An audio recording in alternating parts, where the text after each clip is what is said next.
So I have some interesting news about Ripple. I don't know if it's true. It's still a rumor, but I'm going to keep you posted on this when I get into it. Also, guess who is buying a ton of USDC? I'm going to get into that, but please first like and subscribe and check us down below for our CT Club, where you get to see what the heck we are doing during this accumulation phase before the next bull market.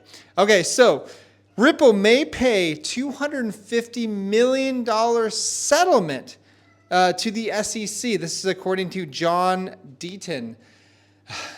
That's not the best news if Ripple wants to stay in the United States to settle. So that's kind of essentially them admitting defeat. So that's something to look out for. I'm going to dig into this deeper. I'm not sure why they would actually go ahead and do that, why the rumors are out there right now. Okay, but moving on. Okay, so the Fed overnight repo rate. What is that? It's pretty much how banks fake liquidity from one bank to another. Well, this reached $2 trillion every day for the last month. So there's so much currency being printed and thrown around to pretend like there's a great economy happening right now. Interesting, huh? Just like the, all the fake data from the CPI and unemployment data. Yeah, it's all fake. Okay, this is why I like crypto, because I know that the rest it's all fake.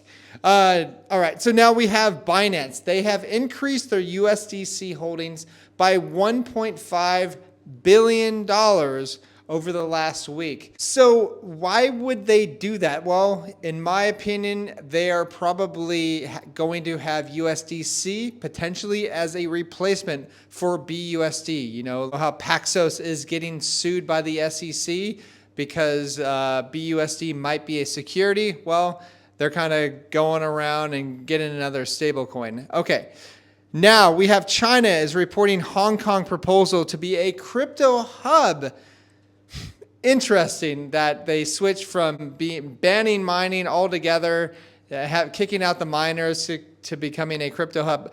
These nations don't know what the heck they are doing. They're realizing that they are essentially on a losing streak, right? They can't stop crypto, so why not adopt it a little bit probably? Hong Kong is tax-free for the most part, so there's a lot of business people, probably a lot of crypto people over there, so that is good news for them. Next up, we have 57% of consumers were concerned about making housing payments in the fourth quarter, according to a survey of Freddie Mac in the United States, up from 48% in the third quarter.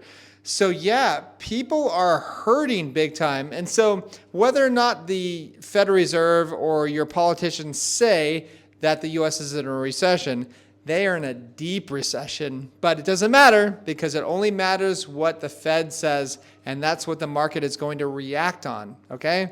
And we know this by now. Lastly, check this out. Adam Back, pretty much the guy that created mining, Bitcoin mining. He says Bitcoin could explode to $200 trillion market cap by 2032. That's a ridiculous amount. That's essentially, gosh, what is that? 380 times the price of Bitcoin right now. We will see what happens. The only way that I see that happening right now is if the US dollar completely hyperinflated away, but then you'd have a CBDC on top of that. So who knows what's going to happen with that. But Adam Back, he's a smart guy. He is an OG in this space, and I had to say that. I had to tell you what he is thinking right now. Anyways, that's all I have. Please like and subscribe, and I will talk to you soon. Bye-bye.